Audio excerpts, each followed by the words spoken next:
What's up, guys? It's time for tennis. Welcome to my channel. So I got this Angell racket and I'm gonna open it here and kind of give you my first impressions of it. So obviously it's not even strung yet, right? Okay, it's not. So I'm gonna look over this racket and kind of let you guys know what I think. This is the TC95 custom and I got it made at 28 inches long. I should probably grab a tape measure just to make sure that that's pretty on point. Let me go ahead and do that. Okay, we're back with tape measure this time. So here it is, the Angell TC95. A little preview of it, and let's see how this thing measures out. It better say 28. I say size doesn't matter, but when you say 28 and it's not 28, then it matters. All right. Could you imagine a guy saying 28?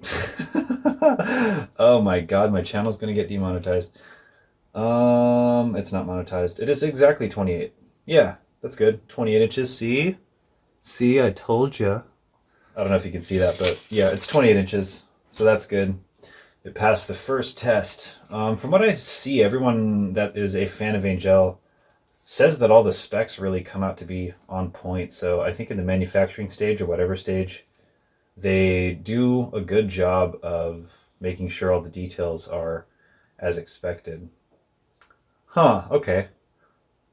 Well, here's one detail that I actually don't love. So the throat details actually seem to be like a sort of a sticker.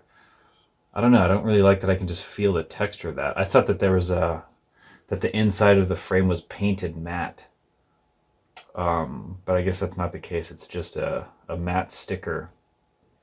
That makes sense though, right? Because the custom series is probably using the same hairpin more or less, and they're probably all painted the same, and then the specs are done later, right? Because you can make the same frame and then change the balance or the weight a little bit, but you can't just laser etch or paint on the specs every single time somebody orders something. So yeah, it makes more sense to do this sticker thing, but I wonder what's under here. I'm going to talk to the guys and can I just peel this off? Because I'd really prefer to. I don't like that there's just a sticker on the throat. Anyway, I also thought the rest of the frame was going to be more matte, but it's really glossy. I'm generally not a fan of glossy frames because I can kind of feel my skin get tugged a little bit on the frame, and also it's just a bit more of a fingerprint magnet. So honestly, if I decide that I really like this frame, I genuinely might just sand down the gloss finish a bit or something. I don't know. I might even get this custom painted by a company called CTR out here in Florida. I'm not in Florida, but I am in America, so that's kind of why I say out here. So everything else looks good. The grommets look good. You can see the width of the grommets are a little bit wider, so you got the head guard here, right? That's pretty thick. It goes almost the entire width of the beam, as it should.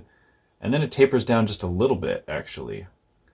And it still covers a majority of the frame, so that's kind of unusual. It looks really good. I'm just not a fan of glossy paint, but a lot of people are, so that's not even a critique or something. That's just a preference, detail preference, and then the stickers on the inside, but everything else looks really good. I did a review on a company called 10X before, and I had a lot of bad stuff to say about their rackets, but that company, honestly, I still stand by everything I said. Those guys, I would not buy their rackets. I don't like those guys, and I don't like their rackets. Terrible customer service, so just stay away from them, honestly, if you can. They market their stuff as selling pro stock rackets, but I would spend your money on this company Angell because they give you more options, and the quality control is, from what I can tell and from what everybody else says, is just way better. So don't spend your money on a company like 10X. I think your money's better spent on a company like Angell. What else really is there to say? It's got a trap door, it looks like, on the butt cap. Maybe I should pop that open and see what's inside. This is a multi-tool thing that I found on the ground so many years ago, and I just kept it. I don't know why. It's not even that good. It's like a ghetto Swiss Army knife or something. I just have it in my room. So I'm going to pop this cap off. All right, that went okay. Okay. And it's foam filled inside. I believe that foam runs all the way through. So foam filled frames, that's fun to say, foam filled frames. You can say that fast, no problem. It's not a tongue twister. Are funny. Foam filled frames are funny. God, I'm going to hate that sentence. Because the density between companies that do the foam filled frame thing, the density varies. And so the effect of it can vary, and how much it actually affects the weight and all that of the racket can vary. So I think the variance between one foam-filled frame to another, I'm just so tired I have to say that.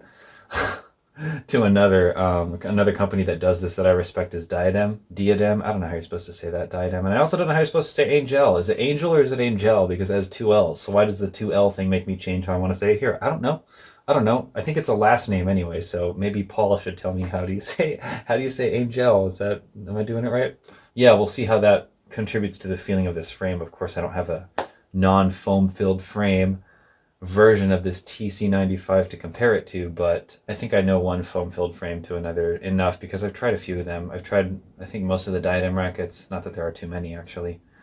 And now this, and I've messed around with the Decor rackets as well. I haven't messed around with the Donné. I'm not really sure anyone's trying to play with those guys anymore. It's still nice that you can get into the trapdoor even though it's foam filled, because you can do certain things like, this is going to sound kind of crazy, but if you want to, this is something people do on the Diadem forums. They will press a nail or a screw. They'll thread the screw into the foam filled handle, and that way they'll add weight to the trapdoor. And that's kind of a clever idea. It sounds like, oh, you're drilling into the foam, but so what? And that will add weight to the handle if that's one way that you want to do it. Because otherwise you're kind of stuck doing it in such a way that builds up the grip a little bit. And if you're not trying to do that, going inside of the handle is actually a good way to do that. So you can go to a shop like, I don't know, whatever, your local Home Depot or home improvement store. You can go there and try to get nails that are the size and the weight that you want. Some are made of a heavier metal and some are made of a lighter metal and they're thinner. And I kind of like the screw route because you can remove it and reinstall it more often. So maybe go the screw route, but you can certainly just press a nail in with your hands and add some weight to the tail if you want to do it that way. So we'll see. I got this in the lightest combination possible. It's at 63 flex and the weight is at 290. The lightest you can get this frame in because I want to leave as much room as possible to customize it however I want. I'm a little bit worried that the twist weight of this frame is going to be higher than I want it to be, and it's going to kind of be a racket that wants to flatten itself out on shots as opposed to kind of brush over the ball, which is more so the kind of racket I like. But if it's not too much like that, then I can certainly appreciate the stability that comes with that, and it won't fight my playstyle, so to speak. So yeah, we'll see about that. I'll get to know this racket. I'll try a few different strings on it because I think that's fair. If you're getting to know a racket, you can't just assume that the strings that you like and know are going to translate to the experience that you want in the racket. Sometimes you got to mess around with the tension, and sometimes you have to just try a different string, and that fact alone is enough to kind of discourage me from demoing rackets sometimes or getting to know new rackets, because if you're really going to do a proper job, you got to take some time and try different strings and try different tensions, and that can take a very long time. But that being said, I highly respect Angell, however you say your name, for the service that they offer, because it's really rare that there's a quality custom racket company out there. So I had to try one, and they're really not even that expensive. This came out to like $220 or something for me to get that shipped from the UK to America. So that's perfectly reasonable and competitive with retail costs. And I think from what I can tell so far, everything about this racket is at least as good as your average retail racket, but better in terms of the quality control if you're concerned about specs and stuff, because a retail racket will definitely have more variability when it comes to weight and balance and all that stuff. But all these Angell rackets are going to be pretty much perfectly matched. And so that's great, and definitely incentive to buy their stuff instead of the retail stuff if you happen to like something in their lineup that they offer. So yeah, this is my first Angell racket, and it's a 95, which is a little bit small, but from what I heard on the forums, it's kind of has a high launch angle. So I got it in 1820 because I break strings kind of quickly, especially in the extended lengths. And now that instead of 27.5, it's 28. It's such a long racket. The head speed is going to be a whole inch faster, whatever that translates to.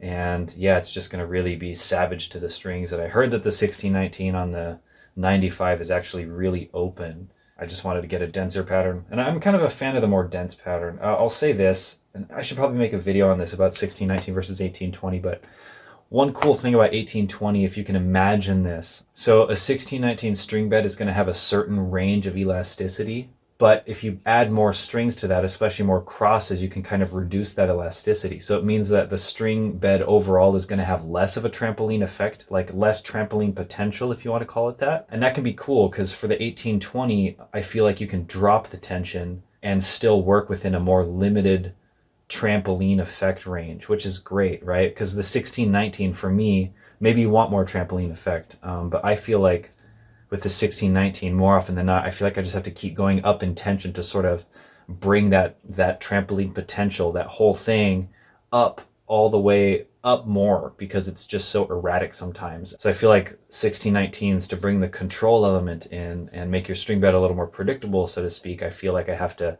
just raise the tension up so much that I start to lose quality of the strings that I want, or lose the characteristics of the strings that I want. And it's different when you're comparing pro specs that you see on the tour, because those guys are getting their rackets strung like, you know, by some of the best stringers in the world, and very fresh, whereas I'm, you know, breaking strings within 2 weeks or something like that. So I'm probably not stringing my string bed more often than every 2 weeks or so.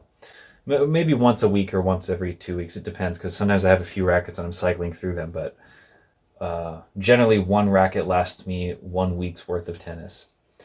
So maybe I'll get a few more hits out of that on the 1820. I guess I'll leave it at that for now. I already talked about some stuff that's a little off subject, but if you guys are watching this video, I imagine that you may have heard of Angell, or I put something in the title that got you intrigued about custom racket companies. So stay tuned. I'm going to get this guy strung up with, I don't know what. I'm going to sit on it and think a little bit. I might just choose a string because I don't really know what's going to work in here for me. But yeah, this is exciting and it looks pretty good. It's got a cool, like, kind of a splatter effect here. It's sort of a copper color, I guess. Yeah, copper splatter effect. I mean, all the accents are a dark silvery gray color on a black background, and copper. So you have copper, you have dark gray, and you have some kind of dark silver, I guess you can call it. So I'm going to contact Paul, since he's the guy that usually responds to the emails, and see if I can remove these throat stickers, because I just don't like how they feel, and I kind of wonder what's underneath them. So we'll see. Anyway, that's all for now. It's kind of a long video, but I mean, if you're watching something on Angell Rackets, you probably want all the nitty-gritty details. So there you go. Like and subscribe, and I will see you guys in a future video. Let me know what you guys want to know about this racket if you have any questions, but I'll be getting to know it in the meantime, and I wonder if I'll be able to handle this 28-inch racket. Might be pretty hefty on the swing weight. I'll get it professionally measured, and I'll keep you guys up to date. So stay tuned. I'll be talking about this racket more and more off and on, so as I get to know it. All right, thanks for watching, guys. I will see you later. Boom. Bam. Oh, that's kind of cool. I'll end the video like that. Bam. Well, you put a hard fight to keep them. Of course, it'll be gone sometime.